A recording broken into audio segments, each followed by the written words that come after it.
Hi everybody, this is Pramita here, and I will be making a lot of interactive ephemera pieces. For the journal we'll be making using this paper. This is from my digital collection. So I will show you how to make a folder as well as some interactive pockets and flips that I usually add in my journals, which is going to be something of this sort. So this is something I'm working on currently, and using papers from Antique Papery. So this is a mini journal, mini winter journal you can say. Here is the front pocket. So this is the cover that I'm working on. So let me move this aside, it's too glary. So this is the cover. It's still a work in progress. I've not finished everything, and as I was working on this pocket, I thought that I'd show you how you can make this using some of the papers that I have already printed. And this is a very versatile kind of pocket, because you can use it on a page as well as on your opening side, and it has a ton of small, big, all sorts of pockets. So there is a small tiny vellum pocket, and here is another pocket, and on this side there is another pocket like this.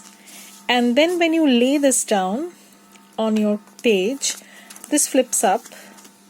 Okay, so here is another pocket, here you get another pocket, and I have used vellum because I didn't want to distort the image, so I'm going to do the same probably on this one also. And when I'm putting this on the page, if I don't want to glue everything down, I can leave a side open so that there will be another pocket. So I'll keep this side open. So this is going to be on the inside of the front cover. So I'm going to show you how you can make something very similar with the papers that I have just printed out. And also I'm going to show you an easy ephemera holder, and how you can just by cutting the papers and adding a few elements, you can create a lovely ephemera holder that can be used as a standalone thingy, or you can add it at the middle of your signature. So I'll just show you how I'm going to put that together. So keep watching. Hi everybody, this is Pramita here. So today we're going to make the flip pocket that we had promised, and there are going to be two versions of this, one without the window and another with the window. So I'm going to show you both how you can do this, and I'm planning on giving these as freebies on my Facebook group. So if you're interested, please join my Facebook group, and you will get them in the file section. There will be this by I think by Saturday or Sunday, you'll get this in the file section. So these are going to be free templates on my Facebook group. So if you are interested in getting hold of these, then please join the Facebook group that's called Bluegrass Journals. So now I will be making some journal out of this botanical set one that I have in my shop. So I'm going to go through the pages and show you what I have, and which is the main kit and which is going to be the add-on kit. So just let me go through this. So this is the main kit with two pages. So this is the first page, this is the second page, and then you have the add-on pages. So the add-on pages, here you get two collaged sheets, again using all the elements from the two main kit pages, and also you get 3 extra collage sheet that you can use in any way you like. So what I'm going to do is I'm going to make a journal out of this, and I've already started making some collage tags with you people. So if you have not yet subscribed to my channel, then please do, because I am going to do a series on how to put together a lot of flip kind of ephemera pockets that I usually add in my journals, very interactive ones, and simple tricks that you can do to just add some sort of pizzazz to your journal pages, and how you can add a little bit of texture, depth, and different layers in your journals. So let's begin without further ado. Now this was the pocket that I was working on, and I have done these kind of pockets before, and I wanted to share how you can do these. And these are pretty flexible, like you can, they don't need to be in any particular size. You can alter them according to your journal size. So I will be working on a journal which is very close to this size. Now this is actually a template that I have made, and I'll give you the measurements of this. I'll also give you the measurements in the description box. So this is going to be 6 1/4 by a little bit shy of 5. So let's make it 5 by 6 1/2. So maybe. So I'll give you the dimensions. So what I'll try and do is I'm going to keep the images as much as possible intact. So we have 7 pages in the add-on of the main botanical set, as well as 2 from the main kit. So 7 pages in total, and we are going to construct a full journal with tags and pockets out of these. So you can print them multiple times. You can use them to the maximize their usage. So what we're going to do is, first we're going to make so first thing we're going to do right now is make a template, use the template to cut this thing out. So I'm using printer paper. So this has been tea dyed, and I am going to draw out this on this paper and show you how you can go about this.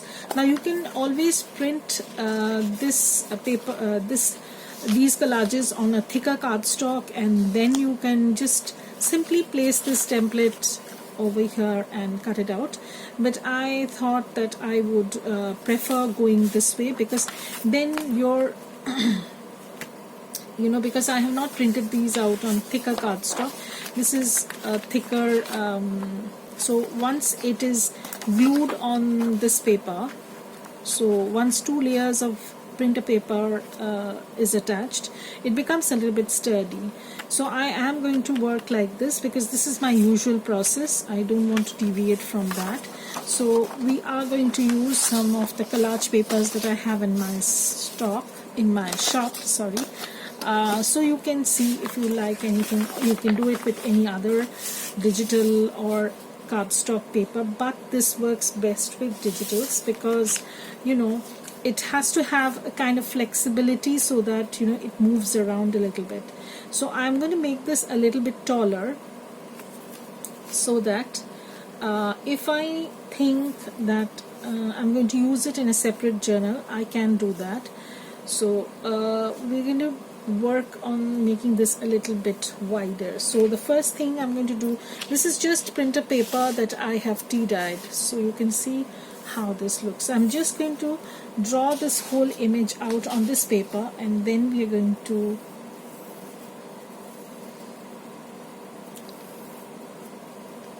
cut this out and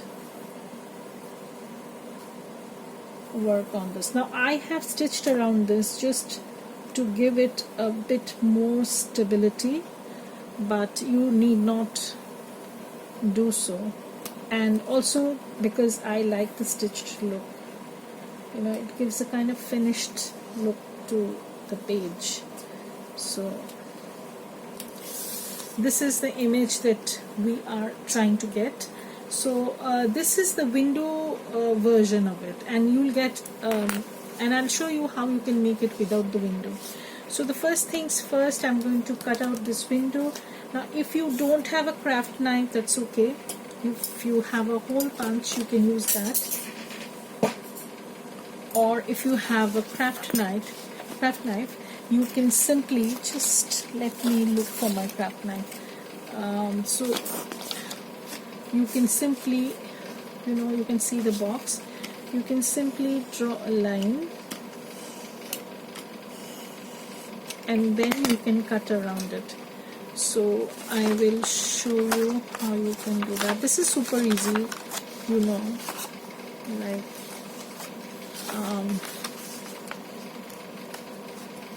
so I am going to cut around it,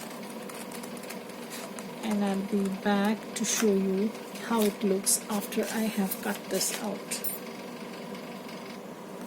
So I'm back to show you how it looks after I have chopped the window down, and now I'm just going to rub off the pencil lines because I have measured it out a little bit wider than how it would be on the template. That is totally up to you, and you can tweak the size according to the journal you're working on. So I have kept a little bit extra room in case I need to, you know, alter the size, and then if I think I can always trim off the extra. So you can keep it as small or as big as you want. So this is how it's looking right now, and so I'm just going to take off the pencil lines so that it looks a little bit neater. So that's the window thingy. And now what we'll do is we'll use some paper to cover this up. Now you can, as I said, you can print the papers on a thick cardstock, and then you can simply place this template on the paper itself and do the same thing. But I have not done that because that is not my usual process. So I'm just showing you how I do it. You can have your own version. There's no harm in it. So I'm just going to lay this paper down, this cutout paper, and I'm going to see how much I want, and I'm going to again do the same thing. Again I'm going to draw it out, and then I'm going to cut it, you know. So now we're doing the same thing, only thing is that we're going to draw it on the paper that we need to chop this off. So we will have to chop this portion off as the window, and then we can do the thing. So what will happen is it will be like so. Okay, so what we can do is you can lay the paper like this, and I'm sorry I did mess up, so I'm going to rub this line off.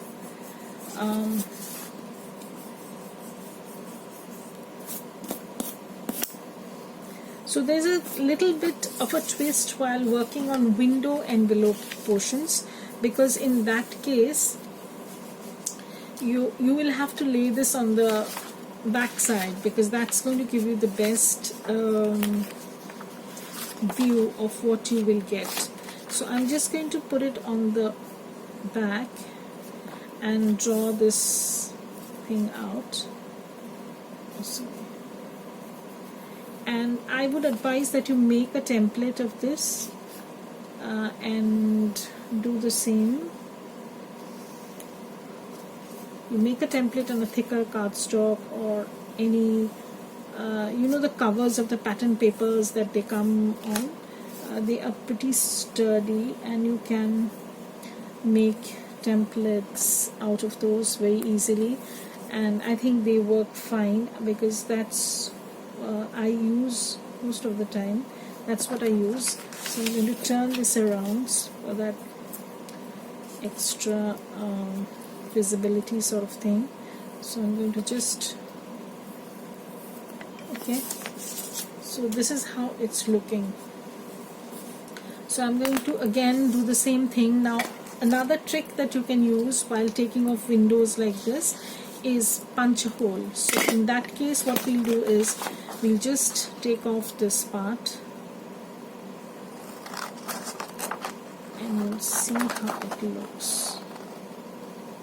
Okay, and nothing is going to go to waste. You'll see how we will create the background also using the remnant of this page. So I'll show you that, because in a window envelope I don't like to see the empty background, you know. So I usually add something, even if I, so this is how the envelope is looking. So now I need to take off that window part, remember the one that we had done. So what I'll do is I'll just take my hole punch. You can do in this manner also. Just put your hole punch and see if you can punch a hole through any of the sides. So I can punch a hole over here, and once I do that I'll punch 2-3 holes, just so that my scissors can go through this. So once my scissors manage to cut through this, I am good. So I'm just going to cut this whole part out, and I'll be back to show you how it looks. So I have punched the hole out, and it's super cloudy day today. I don't know if the light is enough. I think it is. I hope it is, basically. So I'm just going to give it a slight grease, not much, because it is very delicate, once you cut this window thing out.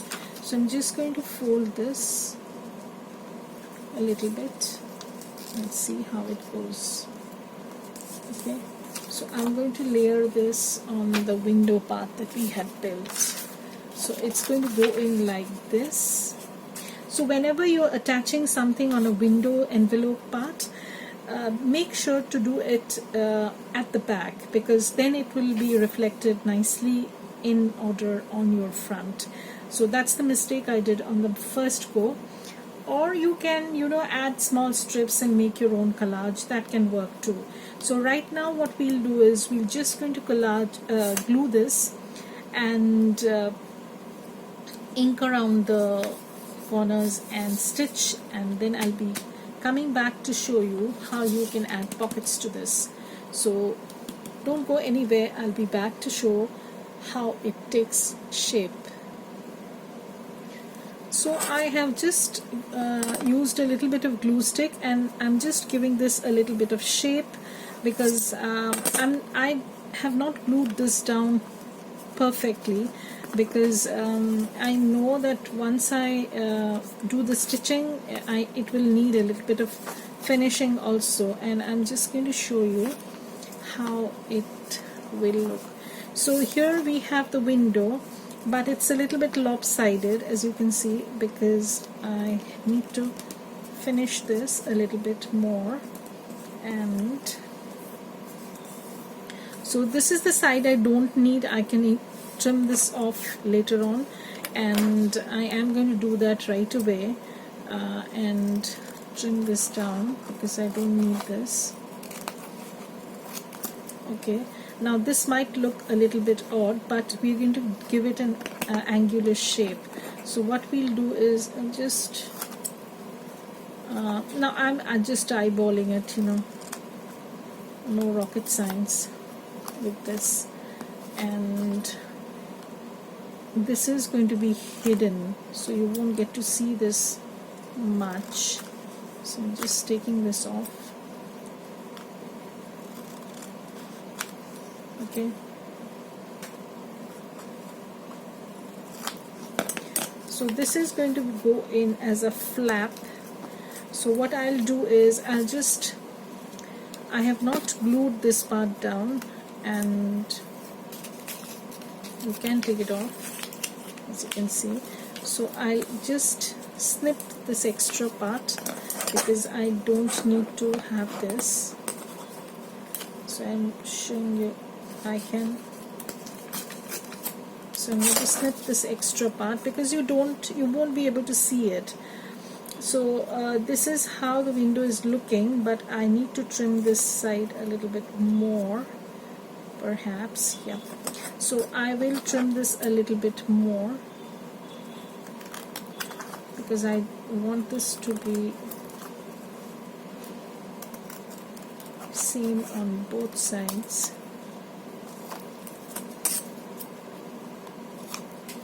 Yeah, so this is a little bit narrower, but it doesn't matter. It's going to, now this is totally wonky, and I will make sure that this is not wonky. Yeah, so I need to,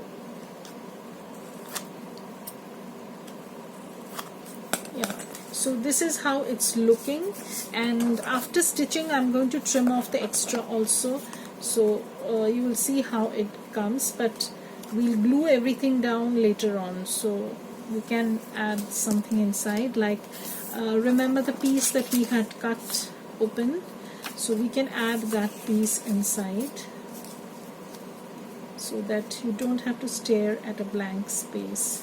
So you can add this, but this is going to be too small, so we're going to use it as some sort of a tag or pocket or anything of that sort. So I'll use some other paper that would go inside. I'll show you that also. So right now I'll be stitching around it, and I'll come back to show you how it looks.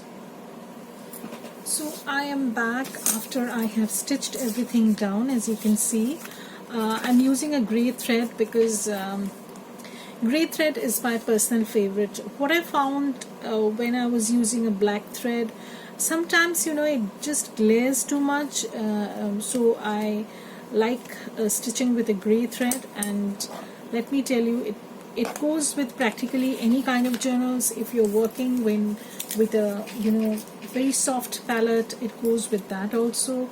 But on the other hand, I have seen from my personal experience and my personal preference that a black thread often it's too harsh sometimes. So inside this part, I'm not going to let this lie like this.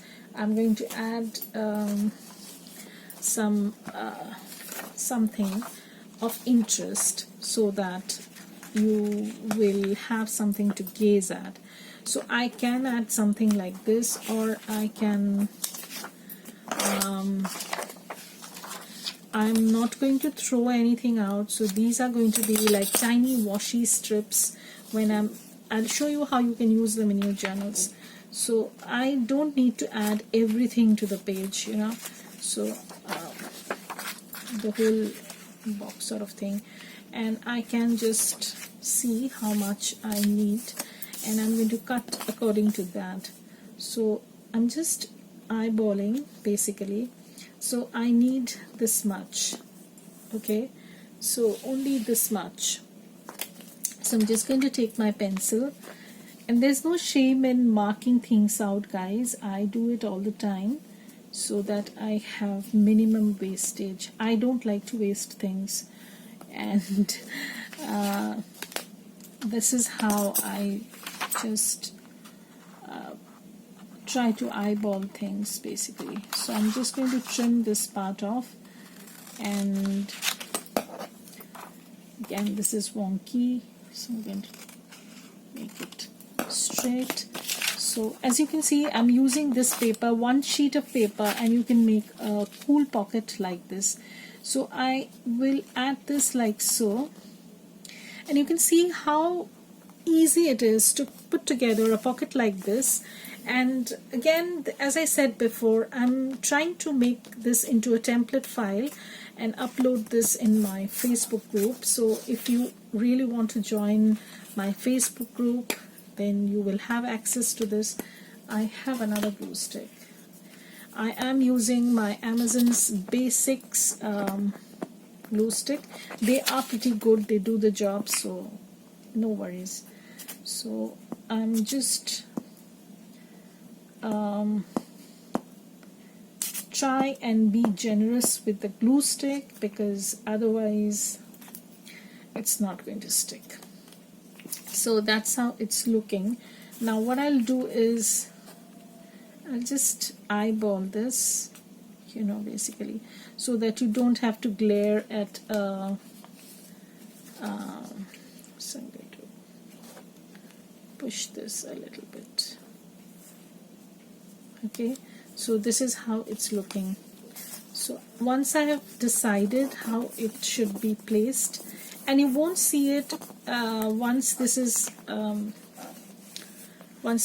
is stitched and put onto the page, So what I'll do is I have my gift card. I don't know where it goes. And I'm just going to smoothen out the glue and see if everything is glued properly, and this glues in. So I will just, because I want to keep it have an opening on the right hand side, I have kept it like this. So if you want to keep an opening on the left hand side, you will have to do just the opposite. I mean, just stitch this side and then open this side up. It's just the other way around. So if you make a template, I'll show you.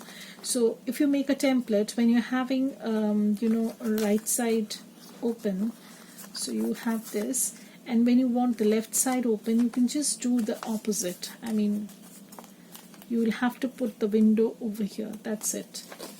And yeah, so this is how it's looking, and I can stitch the two sides, and then it becomes a pocket. So before I stitch, I want to put some vellum piece over here. I do use a lot of vellum. I love the sheer transparency and the effect that vellum creates more than an acetate perhaps. But if you have acetate, then you can use acetate. You can use your packaging also. So I'm just eyeballing basically. I'm not perfect with the measurements. I'm just eyeballing. So in the next part, I will show you how you can add pockets to this, and make some journal cards. So watch out for the next part, because I will be showing you how you can make additional pockets to this, and how you can add them on your pages and add extra interest. So bye guys, ladies, and if you want to see the continuation of this, then please subscribe to my channel and help a small business take shape. So bye everybody, have a great day.